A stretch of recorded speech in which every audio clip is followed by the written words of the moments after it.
a serial killer with the FBI badge in his back pocket. Scott Lee Kimball was a master manipulator who convinced the feds he was their best asset, even as he was murdering the very people he was supposed to be informing on. We're peeling back the layers on how the Bureau got conned by one man and the 4 victims who paid for their price for their mistake. You're listening to Lurking in the Shadows.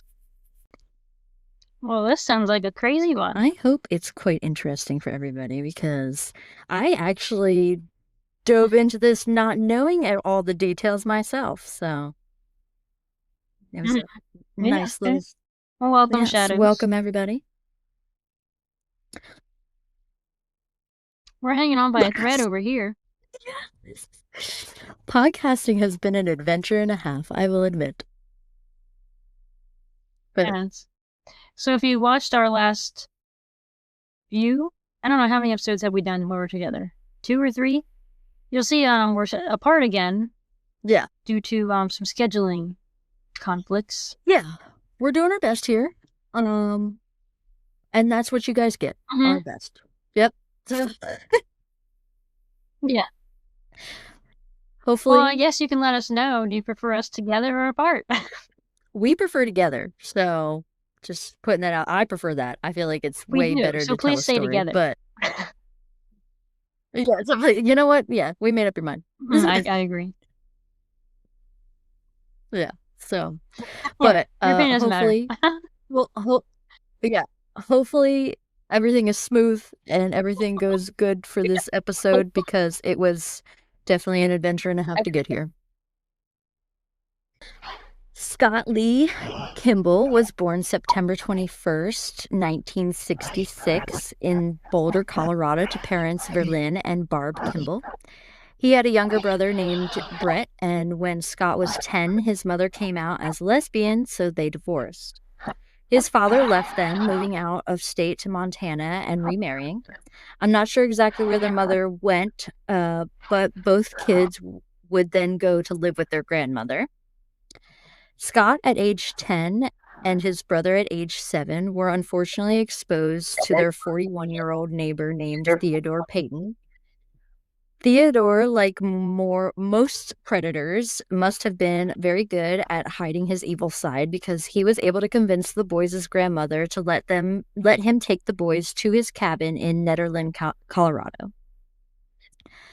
Trigger warning here for child sexual abuse.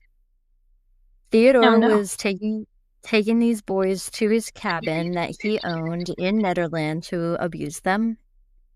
He started by just photographing the boys naked and touching them, but as the trips continued, it progressed. I know, this is really icky. It progressed to filming the rape of these boys while they were tied and bound. That's horrendous. It's really, really bad. Tied and bound. Mm-hmm. Yep, 7 and 10 years old. No. Yeah. Disgusting. To keep the boys quiet, Theodore threatened to kill their father and also threatened them with a gun. It was also reported that he was giving the boys alcohol sometimes before the abuse. Eventually, I know. Your dad's being a friend. Yeah. Yep. They, they're going to believe him. They're children. Yeah. Like, they're children. And somebody has a gun, like, threatening to kill your father. Like, of course you're going to listen. Yeah. Oh, God. Eventually, Scott and his brother moved in with their father in Hamilton, Montana to attend school. They still stayed with their grandmother in Boulder on the weekends, still giving Theodore access to Scott. The abuse continued on and off until Scott was 17 years old when he stood up for himself and told him no. It's a long time. Yeah, 10 to 17, yeah. At this point, no one knew about the abuse until he was 23 years old when he had attempted suicide. He shot himself in the head, leaving himself in critical condition for days, but he had survived, leaving a notable scar on his forehead.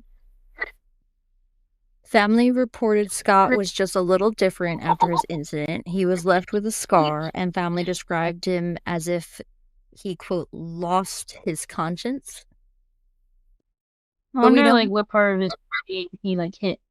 Well, it was the front, like because it's on his forehead, so like frontal Okay, yeah. So on yeah, the on. frontal lobe does affect your personality. Like when people have like a stroke there, it can Okay, change their personality. yeah, and like that's the only thing I found about like his changes, because head injuries can definitely Hmm. affect somebody. So, Yeah, um, but the family that's just wild. noticed a difference. Yeah. After recovering from the hospital stay, he had to attend therapy, and this is when the abuse from Theodore came out. His grandmother or the mother, I saw varying reports, went to the Boulder police to report the abuse. He was arrested and charged with 6 counts of child abuse, putting him in prison for 6 years.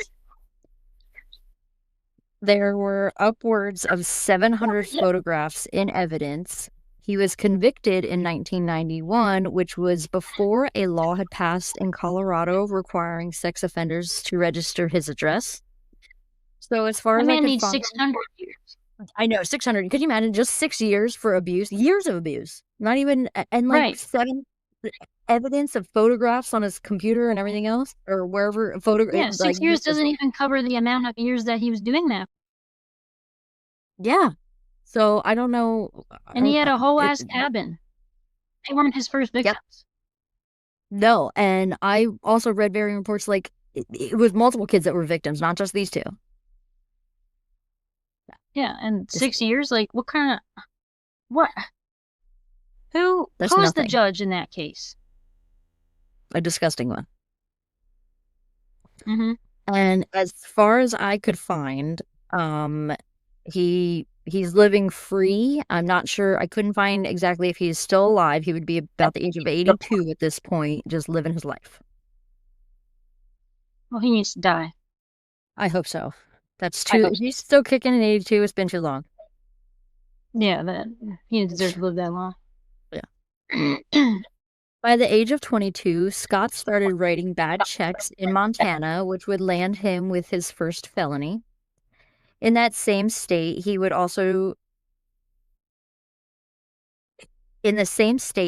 also charged with running an illegal guided hunting excursion business, and he didn't have the proper licensing and stuff to do that.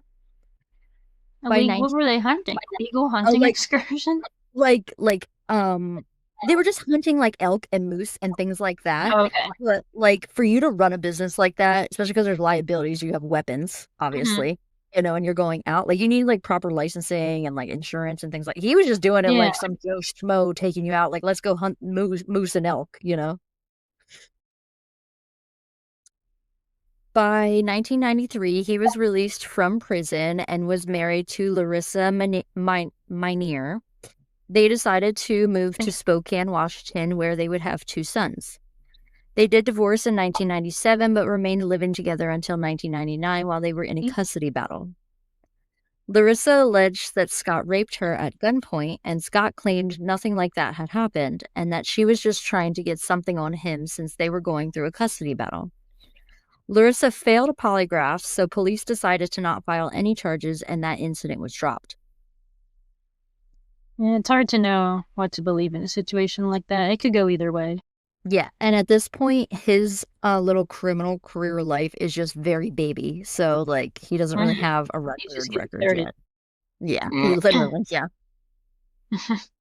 During this entire time, Scott was on probation for the felony charges of fraud out of Montana. So, in 2000, he was sent back to prison for violating his probation. He spent only a year behind bars before he was released to a halfway house. Of course, after only 6 months, he ran away and was on the lam.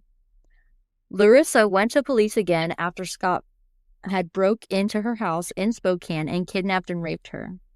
This Oh my time, God. yeah, next level, man. This time, the police issued a warrant for his arrest. But when Scott was arrested in Alaska in 2001 on the fraud charges out of Montana, those assault and kidnapping charges don't really come up and are later swept under the rug. Yeah. Yeah, let's just not punish you for raping someone. I want you to know the amount of shit this man gets away with is ridiculous. So at this point, Scott's record only consisted of nonviolent crimes. So when he comes to authorities with information that his cellmate, Arnold Wesley Flowers, who was talking about a murder for hire, the FBI's ears perked up at that. Arnold talked about killing the federal judge for his trial and a key witness from his trial. He was facing fraud charges himself. Scott worked with an undercover agent to record Arthur on the phone with his girlfriend plotting a murder for hire plan.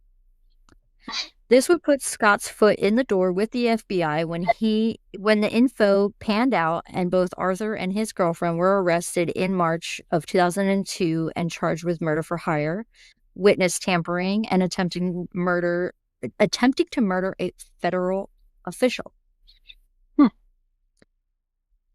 Scott wasn't finished with spilling the prison beans. He claimed he heard another prisoner by the name of Jeremiah Jones brag that he was the one to kill Assistant U.S. Attorney Tom Wales. Now I'll tell you a little bit about him. So Thomas Crane Wales was born June 23rd, 1952 in Boston, Massachusetts.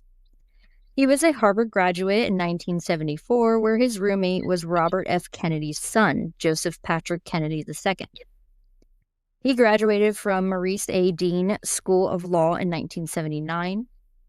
He relocated to Seattle, Washington, where he worked in the U.S. Attorney's Office there, and he became a very big gun control advocate. Around 10:40 on the night of October 11th, 2001, Wales was settling in, just relaxing in front of his computer in his basement. An unknown suspect avoided the motion lights in the backyard and approached the window to the office. They fired 2 shots, hitting Wales in the neck and chest.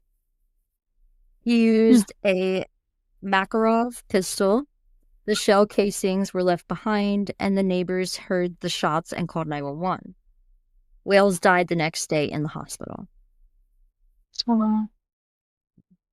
Agents had no evidence in this case until Scott claimed in 2003 about his cellmate Jones. When Scott wore a wire and met with Jones, who was now released, Scott didn't discuss the crime with him at all, giving agents nothing to go on. They had Scott take a polygraph test that he failed, but he insisted that he did not lie about anything. Wales' case still remains unsolved.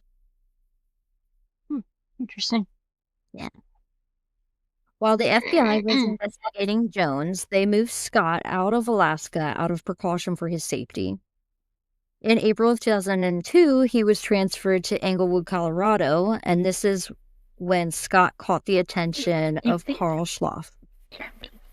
Schloff was 42 years old, stuck in a position meant for a rookie at the Englewood prison in Littleton, Colorado. And when Scott claimed to know of a murder for hire plot, this could have really turned Schloff's career around if it was true. He interviewed 36-year-old Scott with a colleague where he claimed his cellmate Steve Ennis was planning to have a witness in his upcoming trial killed. This is when Scott officially offered to do some undercover work directly with the FBI. Schloff was hesitant at first because he did not know the background of Scott, but he found out that his record only consisted of nonviolent crimes, which Schloff was okay working with somebody like that. Because the other one got slipped under the rug. Yeah, that one. And, like, I don't know, to be honest, they probably would have just, like, turned their head to that too, even if it was flashing red lights at them. Right. Schloff took this information to the DEA and the U.S. Attorney's Office that was working on the Ennis case. This officially opened the investigation, putting Scott as an informant. Schloff and Scott got together to plan how they will get Ennis to confess.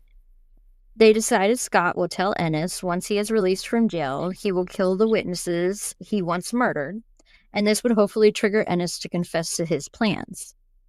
Once the plans would become more of a plot of action, the feds would then step in. Scott came to Schloff not long after stating Ennis wants him to meet with his girlfriend to introduce Scott to the, quote, drug dealer friend. This friend was to give the gun needed to commit the murders. The FBI at this point was willing to work with Scott, so they persuaded a judge for him.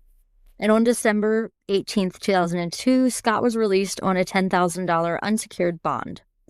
This means that he did not owe any of that money up front, but as long as he agreed to show up in court, he can go free. That's crazy. I know, I didn't know. I had to Google what that was because I actually didn't know what that was. Yeah. He had a second hearing for his offenses in Alaska with the same stipulations. He also got credit for time served, and this is all for his felony fraud charges. He basically got a slap on the wrist for these charges so that he could work with the FBI. That's what it was. Yeah. It's his second slap on the wrist. Pretty much, yeah, because the first one, like, he wasn't even working with them at that point. The police, I think, were just, like you said, it was either side, but I don't know. They still didn't, I don't feel like putting a lot of effort here. Oh. After his release, Scott moved in with his mother, who was a life insurance agent, and her partner named Kay in their Denver home. Scott still shared custody with his ex-wife, Larissa, so she was forced to relocate to the Denver area. He was allowed visiting with his two sons. I'm going to guess that they prioritized where he was because he was now officially working for the FBI, so, like, she had to move. Yeah, so I was wondering, I was like, was she she was forced to move out there because of what he's doing? Yeah, because, like, I was thinking, because I think, like, usually don't they, whoever's got main custody, I thought, like, that other person, if you still want to keep your visitation rights, have to stay in the same state, I thought. Yeah, something like that. Yeah, I don't know laws exactly, so I'm guessing they just forced her to move because he, special treatment here. Right. He at first worked remodeling homes, essentially flipping them, but after convincing his brother to invest $50,000 and his mother to invest $15,000, he opened his own business called Rocky Mountain All Natural Beef Company. They distributed organic meats. He was given a cell phone by Schloff, who also required Scott to wear an earpiece to record every conversation that he had that was relevant to the Ennis case. Scott was paid every time he met up with Schloff and was paid a total of $50,000 from the FBI. Dang. I know. I'll take $50,000 to lie to you. Yeah, can I become an FBI informant? Yeah. He wasn't even telling the truth. Scott wasn't receiving new tips about the Ennis case, so to stay relevant to Schloff, they met in a coffee shop to discuss what was new. And when Schloff asked, "Who is talking?" referring to Scott's connections in prison, he told Schloff that Steve Hawley, who was another former cellmate, was talking about escaping. Hawley had escaped from prison briefly before getting caught. Scott said he was talking about learning from his mistakes and being able to actually escape this time. Schloff appreciated the information and planned to pass it on to the jail. Hawley was then placed in solitary confinement. It wasn't until the end of December when Scott finally called the girlfriend to Ennis. Her name was Jennifer Markham. She was 25 years old and was born in Illinois. She had been previously divorced and had a son. After the divorce, her and her son relocated to Colorado, and now that they were in Colorado, her boyfriend was in jail. She was struggling to support the two of them on a server's wage, so she turned to dancing at Shotgun Willie's. So with her struggling, she jumped at the exciting opportunity to work with Scott when he called, even though it was criminal-related activities. Oh. At first, Scott met with Jennifer with Schloff's knowledge, but he soon started meeting with her on his own time as well. The story he spun her was he owned a bunch of coffee shops in Seattle, and he even enticed her to work at one for him. He buttered her up, saying that her good looks would make her an exceptional saleswoman, and she, of course, was excited at the thought of that as well. It didn't take too long for Scott to go to Schloff asking to sleep with Jennifer. However, I know. None. However, his response was she is a witness in an investigation that he cannot sleep with her. Schloff stated, quote, I thought it was an unusual request, but since Kimball had been in custody for 14 months prior, it seemed innocent, end quote. Why guys get to just be like, oh, it's innocent, like, Yeah, was that other woman even consenting? Like, was I don't she know. I in have on no that? idea whether she actually wanted this man or not, but Mhm. gross. Yeah. During this time, Jennifer was in contact still with Ennis, and she was pretty consistent with the communication with him. She let him know she was going out to dinner with Scott when she called Ennis on February 17th, 2003. He did not hear from her again after that phone call. He grew concerned since this was abnormal for her. He did tell authorities about his concerns. At Scott and Schloff's next meeting, he informed Schloff that Jennifer told him she was taking a flight to New York where she had worked before as a dancer and a call girl. Schloff had no reason to question what Scott was saying to him. The next woman to cross paths with Scott was 39-year-old Lori McLeod. She was working as a stylist. She had been through 2 difficult divorces and was not really interested in dating at this time. Her daughter had been struggling with a meth addiction at 19. She was getting clean and staying at home, ready to start a new job at Subway and turn her life around. That was Lori's main focus at the time. In early 2003, she was at the Lodge Casino in Black Hawk, Colorado, playing poker. Scott, at the time, was pushing his mother through the casino because she had multiple sclerosis. He pushed Barb up to the poker table to play and sat right next to Lori. Scott introduced himself and told her he was an FBI agent. Both Kay and Barb, Scott's mom and her partner, never corrected that statement. So Lori's impression was, what a polite guy, taking care of his mother, plus he's an FBI agent. What a catch. Yeah, full package. Yeah, right? She stated, quote, he was just easy to talk to, easy to be around. They both chatted about their kids, and the conversation was flowing. When Scott went to use the restroom, the dealer at the table told Lori to give him her number because she was, quote, driving him nuts, referring to Scott. When he returned, Lori slid a piece of paper over with her number on it and stated, this is how you can get a hold of me. Wait, you're not a felon or anything, are you? He responded, quote, Lori, you know I work for the FBI, end quote. It's Yeah, just worked crazy. for the Yeah, FBI. it's just crazy how much lies he could just spit out and like convince people. Yeah. And just weird Lori, that she's even said that. Like, yeah, actually, it's a criminal. yeah, what's the chances that like, because like I I would know. imagine she got no vibes otherwise, because right away she's just thinking he's an FBI agent. Right. Yeah, it's Mm-hmm. funny. Lori and Scott went on some dates. Scott presented himself as someone who was put together and was generous towards Lori. And they went on fishing trips, camping, nice dinners, and just having a good time.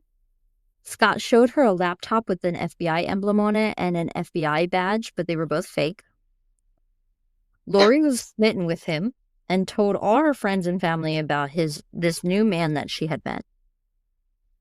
He was even bringing Lori's daughter gifts, making sure that she was included. Scott would also be gone frequently. He told Lori it was confidential business with the FBI, but Lori would press a little bit more about what he was doing. He told Lori that he is helping investigate this major case where this woman, Jennifer, may have been murdered. By March of 2003, a U.S. attorney and judge decided to seal Scott's records of his previous convictions. They feared if his record became public knowledge, it would put him in danger working with the FBI. But at this point, nothing had come from any of the cases or information Scott shared with the FBI. Also, don't forget, by this point, he had failed the polygraph about giving false information pertaining to the Jeremiah Jones murdering the U.S. attorney in Seattle, which was a high-profile case that they really wanted solved.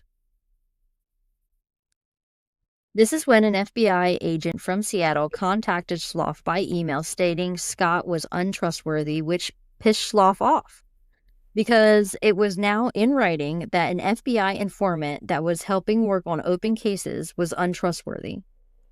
If there were cases ever went to trial, Scott's testimony could be thrown out because his information could be discredited from this email. Schloff also took this all just as a personal, I don't like him type of deal from this other agent. Schloff at this point had met Lori, Scott's sons Justin and Cody, talked with his mother Barb, and even paid him a visit while he was gutting houses and working on them. Schloff was convinced Scott was an asset to their investigations. Plus, it was already in the works for Scott to meet up with Jason Price, the drug dealer friend of the Ennis case, at an Applebee's in April. That day came and Schloff drove Scott to the restaurant. While on the way, Schloff asked Scott if he had heard from Jennifer. He stated, quote, "I hear she's dead," which blindsided Schloff. Scott claimed he didn't know anything else about it and suggested that her lifestyle had something to do with it. Once Scott was wired up, he went to talk to Price for about 2 hours. They did discuss a new cocaine plug, which Scott responded he had a guy in Alaska that could help move that cocaine for him. And they even discussed the witnesses in the Ennis trial. But there was never any discussion about using violence against these witnesses. Still, at this point, Schloff was satisfied with the progress that they were making. However, when he took everything to the U.S. Attorney's Office, they decided to put the case on hold because of their wariness to work with Scott. There wasn't much Schloff could do, about being reassigned, and also at this point, a lot of agents were being put on counterterrorism tasks after 9/11. Schloff hadn't told Scott. Yeah, I know. Like, you wouldn't think about it because we are in 2003 at this point, but I mean, it was still a big thing and still pretty fresh at that point. Yeah, there's still a lot of investigating to do. Yeah. Schloff hadn't told Scott by May that the Ennis case was on hold. Scott was still on another case. The Arthur Flowers trial was being held in Anchorage, Alaska on May 28th. That was the information that he shared with the FBI that really got his foot in the door. Since this was still FBI business, Schloff gave Scott a ride to the airport. Scott left his Jeep Cherokee at the Denver FBI office, and Schloff took him in his black SUV. The car ride was a tense 20-minute-ish drive. It was like Scott could sense something was up, but Schloff didn't mention anything about the case. When Schloff returned to his office, he just got this gut feeling to look and see if there were any active warrants on Scott. When he searched, an active one out of Spokane popped up, but there was no information in the system what that warrant was for. Either way, that was Schloff's final straw with Scott and working with him. He made a plan that he would disable Scott's car while it sat in the parking lot so that when he returned, it would not start and police would be waiting for him. The day Scott returned, Lori picked him up from the airport and they went right to the casino for a few hours. Lori took him to his vehicle after dark. When he got in and the car did not start, that is when police lights came on and he was surrounded. Lori said they were everywhere. She was hysterical and confused. Scott told her calm down, and he looked at the officers and said, "Call Carl Schloff. He will explain who I am," and the officers responded, "Who do you think told us to arrest you?" Yep, suck on that. Yeah. Schloff, in the 2 days it took to visit Scott, had found out that the warrant was a probation violation when Scott changed his address, so he will need to appear in court for that. But Schloff was going to the jail to tell Scott the FBI will no longer be working with him. Of course, Scott is going to be desperate, so he makes a pretty big statement when Schloff verbally hands Scott a pink slip, essentially. He says Jason Price confessed to him that he strangled Jennifer to death. This shocks Schloff, of course, so he excused himself to make a few phone calls. First, he called the Englewood prison to see if Jennifer had been in to visit Ennis at all, and this is when he found out that she hasn't been in or contacted him since February. Next, he called the DEA and got a hold of Suzanne Holloman, who was working the Ennis case. She had about 16 years under her belt as an agent at this time, and for the last 9 months was listening to the conversations recorded between Price and Ennis. So they all needed to get together and question Scott. So it was Holloman, another DEA agent, Scott's attorney, and the district attorney, plus Schloff, all pulled up a chair around Scott to hear what he had to say. He alleged Price showed him his laptop with a picture of Jennifer bound and gagged and nude. Price said he strangled her to death, placed her in the trunk of his Mercedes, and drove her to dump her in a creek in Rifle, Colorado, about 150 miles west. Apparently, Price asked Scott to go and cut out the implants she had so they couldn't be traced. Scott made no confirmation or denial whether he helped. Holloman was pretty confident in her familiarity with Price. He was a wimpy drug dealer who had been robbed, ripped off, and was not someone who used violence. The person she has listened to for hours is not someone who would commit a violent crime like that. They questioned how he knew it was really Price, and that he didn't just get the picture from someone else. Scott claimed Price was in the picture standing over her body. So convenient, right? All the details. Right. So where's this picture at? Yeah. Everyone excused themselves to discuss in the hallway. Holloman right away thought Scott was a fucking liar and even said maybe he did it. Yeah. Yep. Schloff stood behind, we need proof before we go throwing around those allegations. Holloman admitted she had nothing to go on other than a feeling and Scott's approach of throwing this out as a final get-out-of-jail-free card. They concluded that they wanted to give Scott a polygraph, and he agreed, in which he passes that polygraph. Oh, wow. Yep. That's why they're not... doesn't mean anything, bro. No, that's why polygraphs are not admissible in court, and they cannot always be taken 100%, you know? Yeah, they're not always reliable. No. With this new information, there was an official meeting held at the Denver office to figure out what to do with Scott. After hours of back and forth, Schloff decided his charges in Spokane were minor enough to have those dropped and used Scott to get Price to confess to the murder. Scott was then reinstated as an informant for the FBI. With that, I know, yeah. With that decision, he was released from prison on June 20th, 2003. So this is twice now he's gotten the FBI to get his ass out of jail.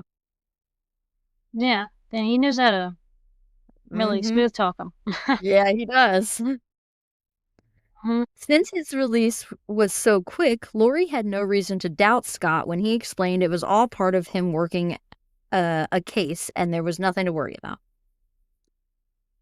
Schloff lined up Scott talking to Price on the phone, but as soon as Price heard it was Scott, he hung up.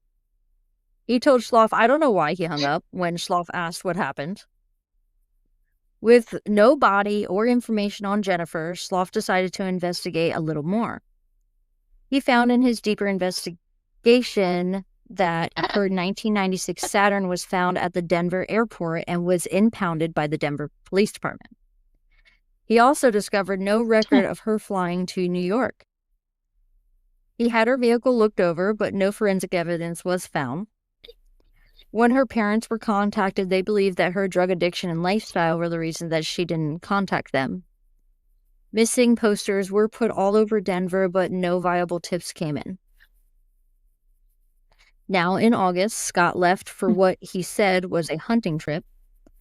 At the same time, while he was gone, Lori's daughter, Casey, who had started her job at Subway and was getting her life back together, did not show up for her shift. There was no contact for 2 days before Scott came home.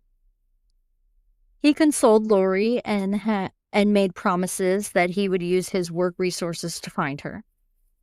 But Lori still went to police to report her daughter missing, which Scott did not join her in this. She was told by police Red that flag. she can. I know. Yeah. What a significant other does not like go support when your freaking daughter's missing? Right. She was told by police that she can't file a missing person on Casey because she is over the age of 18 and adults can't go missing.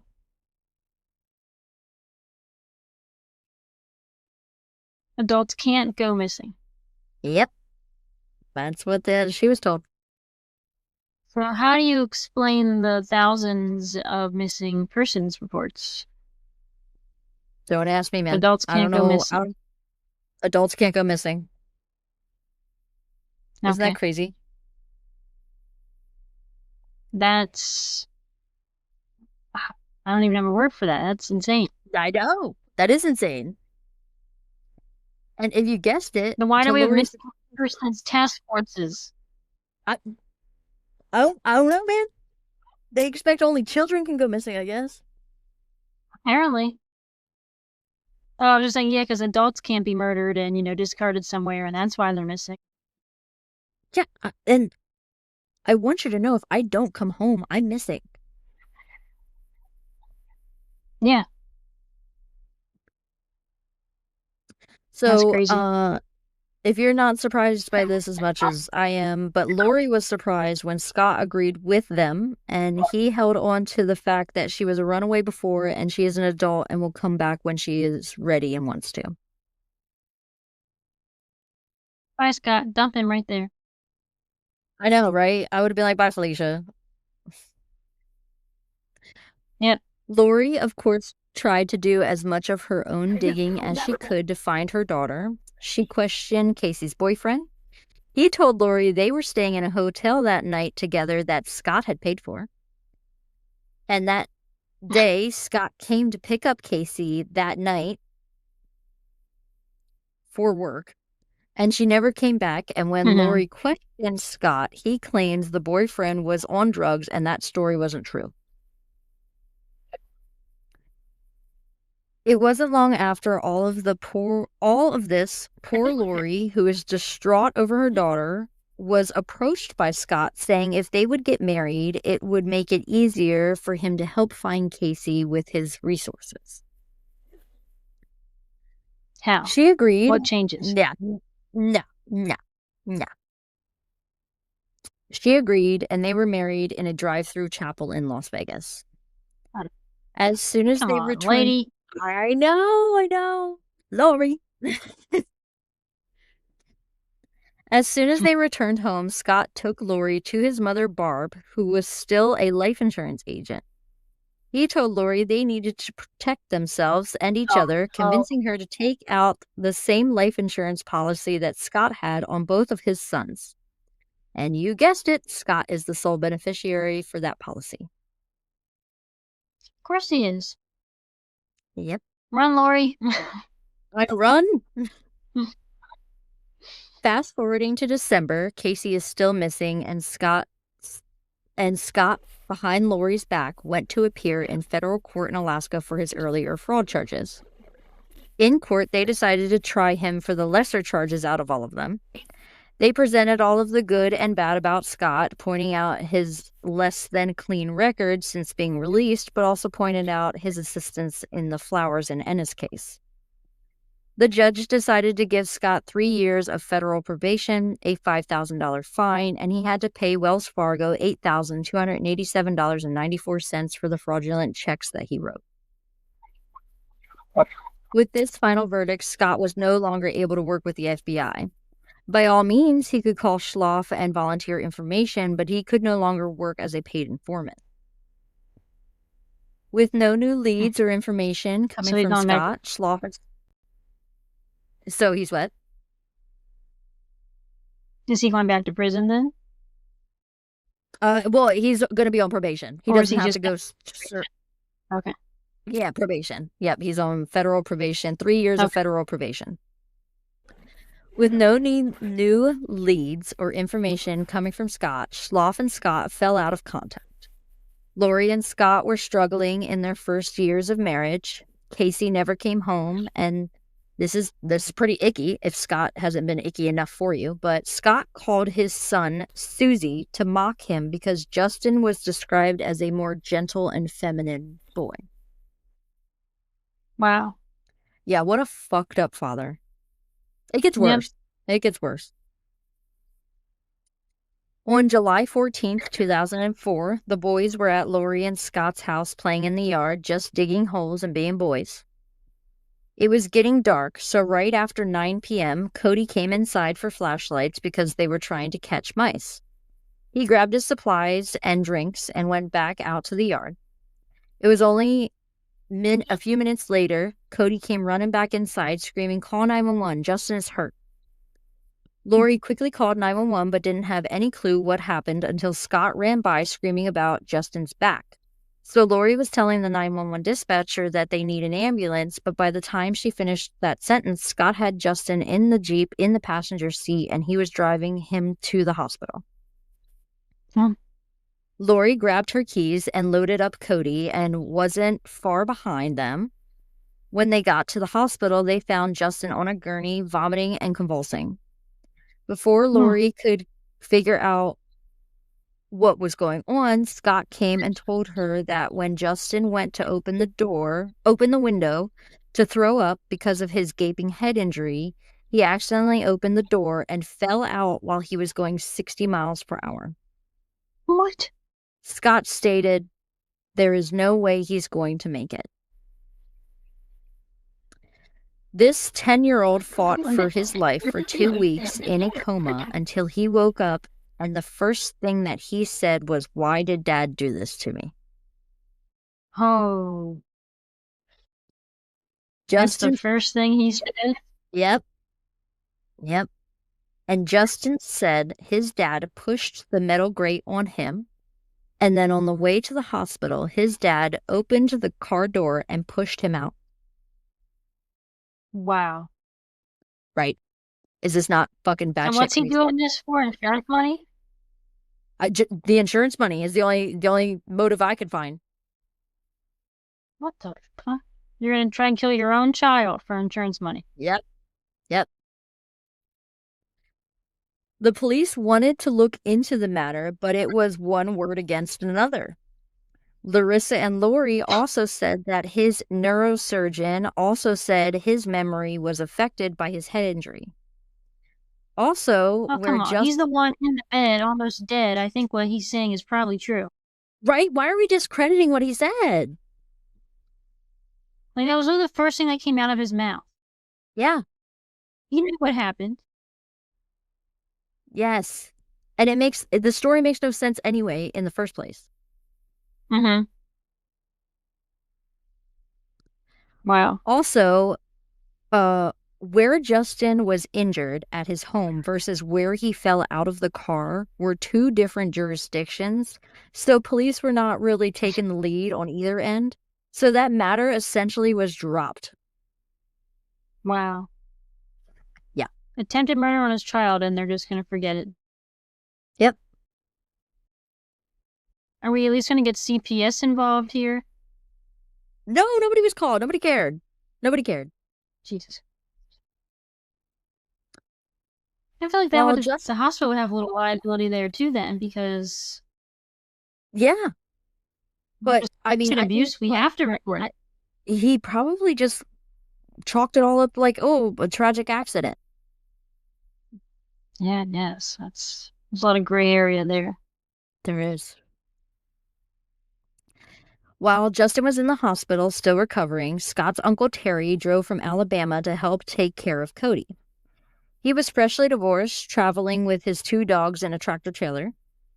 He was a jack of all trades. He was a Navy vet, a firefighter, a groundskeeper, a handyman, and a construction foreman. He had Dang. many of these, right? He had many of these jobs out west, but later settled in the South. A key note here is Terry traveled with a briefcase full of thousands of dollars that he withdrew after the divorce. He was described as a bad guest by Lori. He was a big drinker and walked around the house naked. Oh, God. I know. Come on. I know, man. Put it away. Yeah, you're a guest. Yeah, nasty. It wasn't long after Terry arrived, Lori came home to Scott cleaning a big stain off their couch in the backyard. Scott said one of Terry's dogs got sick on it. Lori was upset and asked where Terry was. Scott said he was gone. He won some money on a scratch-off and headed to Mexico with a stripper. Lori Oh, had no. no reason to question a man she barely knew, but she was glad that he was gone. But she Bitch, always... I need you to start asking some questions. Okay, too much stuff has happened up to this point. You need to start asking some damn questions. I know. Is really this FBI agent thing still holding strong for her? Like, shit. It can't. Apparently, Yep, I'm speechless. I know. She did always have some suspicion of what that stain was. I wonder why. Scott couldn't stop his fraudulent ways when he stole the checkbook of an optometrist named Cleve Armstrong. How His the hell did office he get that? Like, how does this man just stumble upon these things? Dude, I don't know. They have different ways. His office was in the same strip that Scott's mother's insurance business was and where the all-natural beef company was located. I guess that's how we kind of suspect that maybe he got it. But how do It you was, find and steal a checkbook? I don't know. I couldn't even tell Like, you was where there mine no is. secretary there? I, I don't know. Maybe it's a real small office. I don't know. It was brought to the attention of the Lafayette County Police that a bank in that county had someone forge a total of $83,000 in checks. My God. Yep. After further investigation, these checks were deposited into Scott's Beef Company business account, and there was a stocky man with a goatee which resembled Scott on the cameras. This man's just digging himself a deeper hole. Oh, he just keeps on digging. Yeah. Gary Thatcher was the lead on this investigation, and he found out Scott didn't stop with just Armstrong's checks. He had stolen from a business partner and from his own mother. Shocker. Yeah, I know, right? This prompted Thatcher to visit Scott and Lori's house in January of 2006. He banged on the front door for Lori to answer. When Thatcher asked for Scott, she informed him he never came home last night, so, quote, your guess is as good as mine. Oh, sorry, my thing skipped. Their relationship was suffering. Scott was staying out longer and more frequently. Lori felt that he had a fling on the side and had stopped searching for her daughter. Lori agreed to go down to the station to answer any questions. While in the interview room, hearing about Scott's fraud crimes, Lori got a call from Scott. She turned the volume up so Thatcher could hear. Scott asked if the police had contacted her because they had already talked to Barb. Lori told him no, they haven't, and she agreed to pick up the mail from the beef company when he asked her. And then that was the end of the phone call. When Lori was asked about Scott's work, instead of answering with information about the beef company, Lori surprised him by stating Scott was an FBI agent. Thatcher pointed out that a federal agent wouldn't steal from their mother, but Lori stood behind what Scott told her. She said she witnessed him receive cash in envelopes from another agent. She also told Thatcher how he was the last person to see Casey alive, and she believed Scott knew more than he was telling. After the interview, Thatcher looked into Scott more and found that the suspicious incident with his son Justin, and now this weird disappearance of Casey. After sitting on all this information, Thatcher grew this uneasy feeling about Scott, so he decided to call the FBI. He was put in contact with Schloff, who was now located at the D.C. office. Schloff made things a little clearer for Thatcher when he confirmed Scott was an informant for the FBI. What he wasn't expecting Schloff to say was Scott was involved in a case where Jennifer Markham was still missing. This was a holy shit moment for Thatcher because he is seeing this pattern unfold in front of him. Yeah. He asked Schloff if he knew that Scott was the last person that was seen with Casey. This was news to Schloff, who admittedly was too caught up in what information Scott could provide about the Ennis case to look further into Casey's disappearance. Yeah.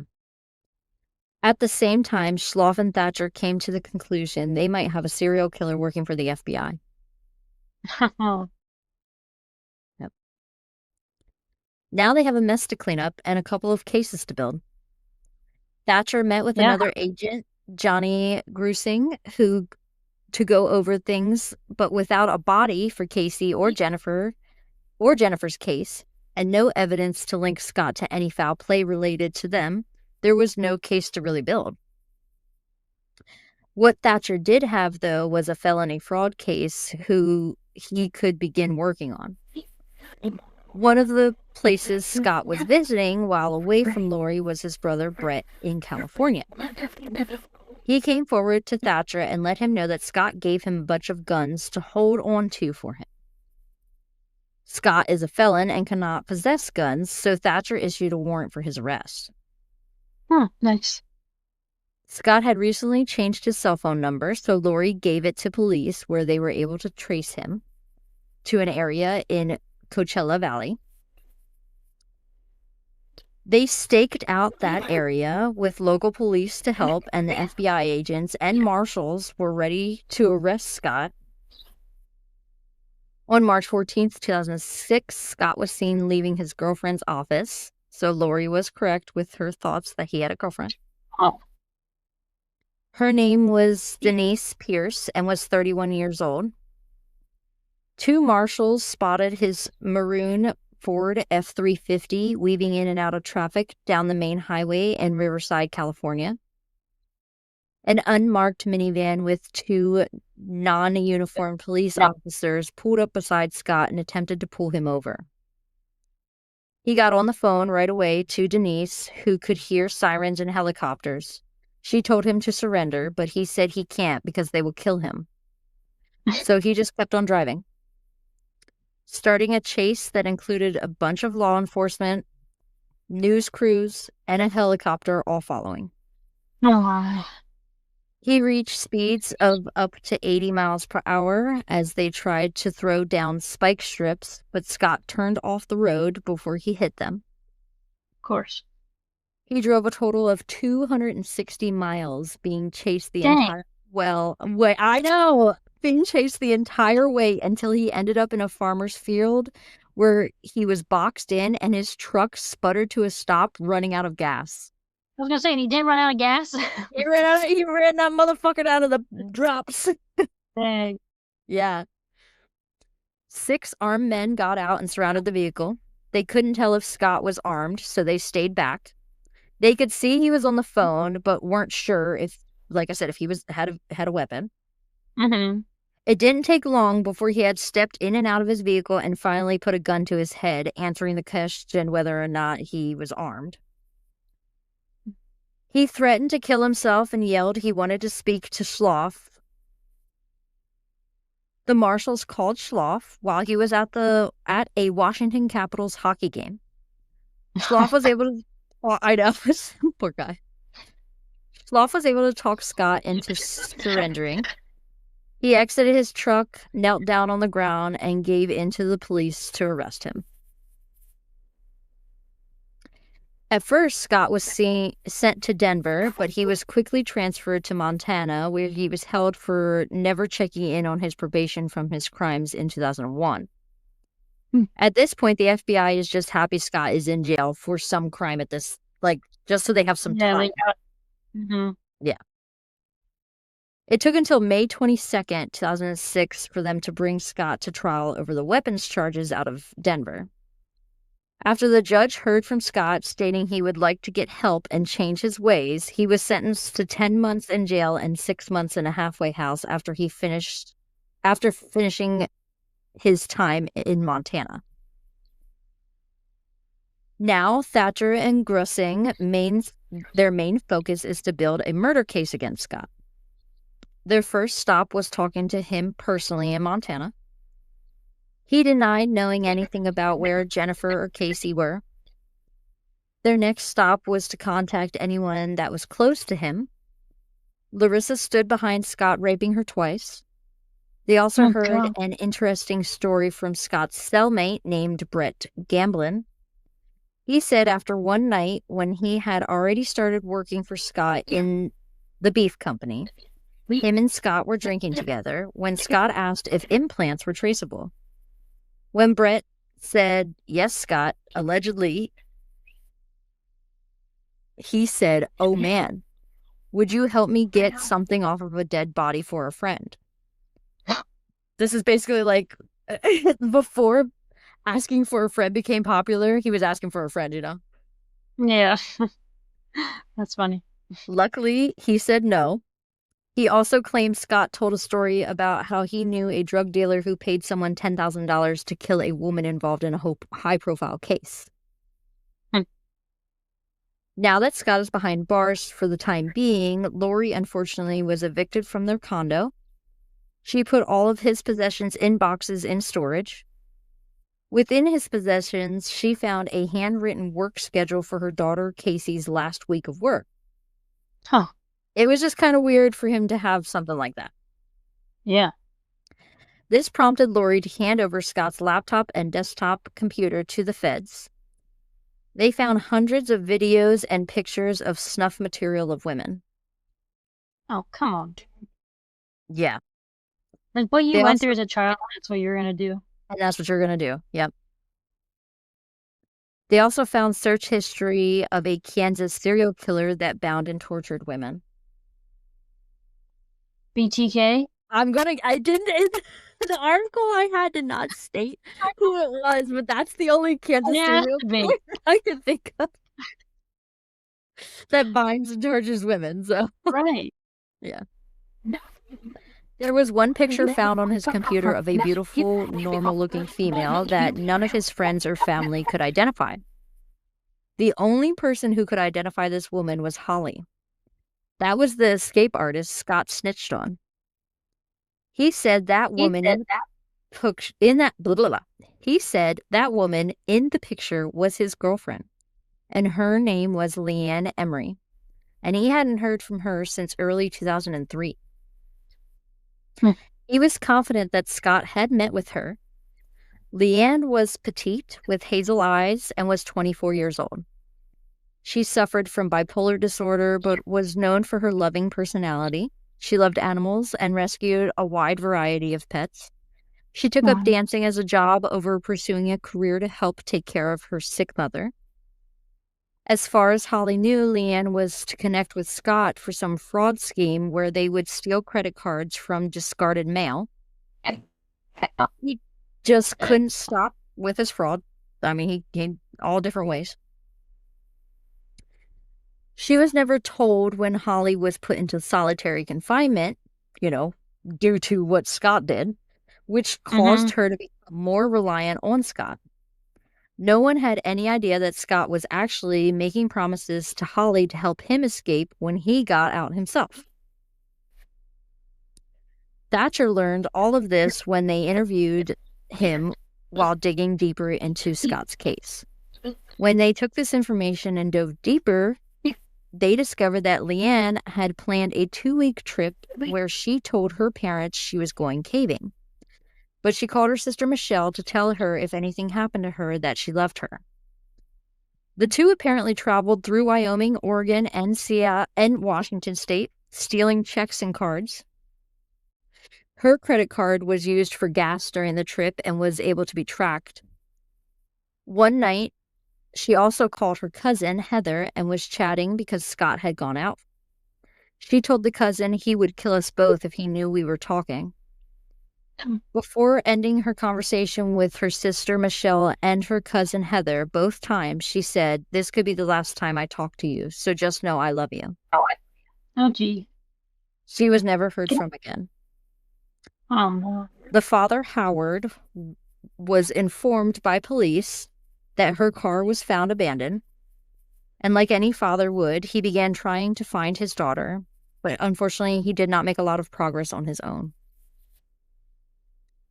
With the information they collected, they suspected Kimball of killing Jennifer, Casey, and Leanna at this point. They also didn't believe the story about Terry, the uncle, running to Mexico, so they considered Scott for that murder as well. Then, in April 2007, as Thatcher is putting in work to get something with substance for the murder charges against Kimball, he finds in the boxes that were put in storage from Lori a receipt from a grocery store in Walden, Colorado, which is kind of out there in a remote area of the state. The kicker was the date on this receipt was the day after Casey had gone missing. And then the cherry on top was when Thatcher went to the rangers in that area where that receipt came from for a map to start searching, he learned they had recently found a skull. This skull was positively identified as Casey McLeod. Another hell yeah DNA. However, this was not the smoking gun to pin this on Scott. The receipt and the discovery of the skull does not prove Scott did anything. Yeah. At this point, the only evidence was solid against Scott was his fraud, and they have evidence of more than one time, just out of the state of Colorado alone, that he's committed fraud. So they were ready to charge him as a serial con man. He faced 48 years for all of those charges, but they were willing to cut him a deal. If he would plead guilty and show authorities where the bodies of all his murder victims were, he would serve no additional time for those murders. If he rejected this deal and they found the bodies, they warned Scott that he would face the death penalty. Can you guess what he did? First, he took the plea deal. The first body he led the feds to was Leanne Emery's body. He dumped her in a desolate area in the eastern part of Utah called Book Cliff. She was shot and hidden between some boulders. The next body he showed to authorities was his Uncle Terry. His body was dumped around the Vail Pass, Colorado area. Of course, he stole all of Terry's money. He attempted to show authorities where Jennifer's body was buried, but after several areas checked, he admitted he forgot where he exactly buried her. The agents working on this case honestly suspect Scott of more murders, specifically because it seemed like he murdered these 4 victims so easily. Did they say what happened to Terry's dogs? No, actually, I didn't find anything of what happened to the doggies. He probably killed the doggies. Yeah, I mean, because he was telling the wife that one of the dogs vomited, but, like, where were the dogs? Yeah. God. What a piece of shit. However, since he could not provide the location of Jennifer's body, the plea deal was officially off. Also, within the time they were trying to build a case against Scott, Ennis was ready to take a plea deal in exchange for giving information about Kimball. He claimed he worked with Scott in a, trigger warning, in a rape porn business, which would explain the content found on Scott's computer. He believed Scott killed the women, so none of his other crimes came out, including the porn and also a possible drug dealing business in prison. Ennis was granted immunity for his cooperation. Huh. Scott Kimball's trial started in October of Wow. 2009, where he pled guilty to every murder charge presented. Kimball gave his attorney a pile of documents. These were shared with a former Army intelligence officer who was Scott's cousin, and his name was Ed Coate. These documents shocked both parties. The FBI withheld information from the families of the murder victims. The day of Kimball's trial, the courtroom was a full house. From friends and family of the victims to agents that worked near Scott's case, and of course, news reporters were there. Even the family of Scott was sat in the back row. The family of the victims were allowed to speak at the trial. Jennifer's family stated there would be no peace for them until Scott gave up the location of Jennifer's body. Next, Leanne's mother said, quote, "He made the deliberate choice to murder and made that choice at least 4 times," unquote. Casey's mother and ex-wife to Kimball, after having their marriage annulled, spoke and that she forgave Scott, and she believed that Casey does too. Bitch. I know. Sadly, Lori died in 2019 at the age of 60 from breast cancer. Oh, that poor woman She went through a lot. She had, that was her third, divorce. Yeah. It's terrible. Of course, the defense went with blaming everything on the FBI, saying they knew he was violent, but covered it up. They also blamed all the victims, saying their lifestyles influenced their deaths. Of course, someone had to pay for this boo-boo that the FBI made, letting a serial killer work as an informant. Schloff was the closest thing to Scott during the entire thing. They questioned how he didn't know about the rape allegations from his ex-wife and how he continued to work with Scott after another agent called Scott untrustworthy. Schloff was suspended for 2 weeks after he fought his 3-week suspension he was originally given. But this would pretty much ruin Schloff's career. He would never be trusted to work on another case or testify in any. Schloff left the FBI in 2013 after 23 years of service. He joined the police department in Fairplay, Colorado, and had a taxidermy business at one point as well. Weird.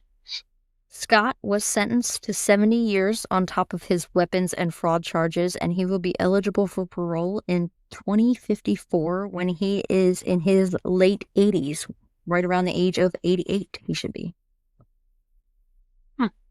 And that... Well, he'll be dead by then. He better be. Hopefully he's dead soon. Yeah. And that is the wild, crazy little story of Scott Lee Kimball, who pretty much infiltrated the FBI and got what he wanted for many, many years. Yeah, he fooled a lot of people. Yeah, he did. Killed people. People he should not be able to. Yep. He's a... Like, come on, you don't trust, okay? You just don't. No. They're gonna do whatever they gotta do and say whatever they gotta say to cover their ass and minimize their time. Yep. Pieces of shit. He was a real piece of shit. A smooth, apparently a smooth-talking piece of shit, but... Yeah. And I wonder if he would have gotten help or what he experienced as a kid if this would have happened. Like, because this doesn't sound like he ever had therapy. No, I don't think... I mean, he had some kind of therapy when he was... That's how the information that happened to him came out, was after the suicide attempt. He was forced then to go into therapy, and so he had to talk about it. Right. But he probably didn't complete a full therapy, you know? Right. Yeah. I hope you guys enjoyed that. Because I mean, I feel bad for what happened to him as a child. He didn't deserve that. No. But you also don't have to become a murderer. No, you don't have to murder. You don't have to fraud. You don't have to do all those things. Yeah. Just go. He was flipping houses and stuff. That's also the whole fraud thing. He was a guy who seemed like he put in some work. Right. So I don't know. Maybe just addicted to that little criminal high of breaking the law. I guess so. Yeah. Thank you for watching. If you like this video, please give us a thumbs up and check us out on all of our other social medias. Please subscribe to our YouTube channel if you have not already. Please hit the bell to be notified of future uploads and keep looking around for our next video. Bye! Bye!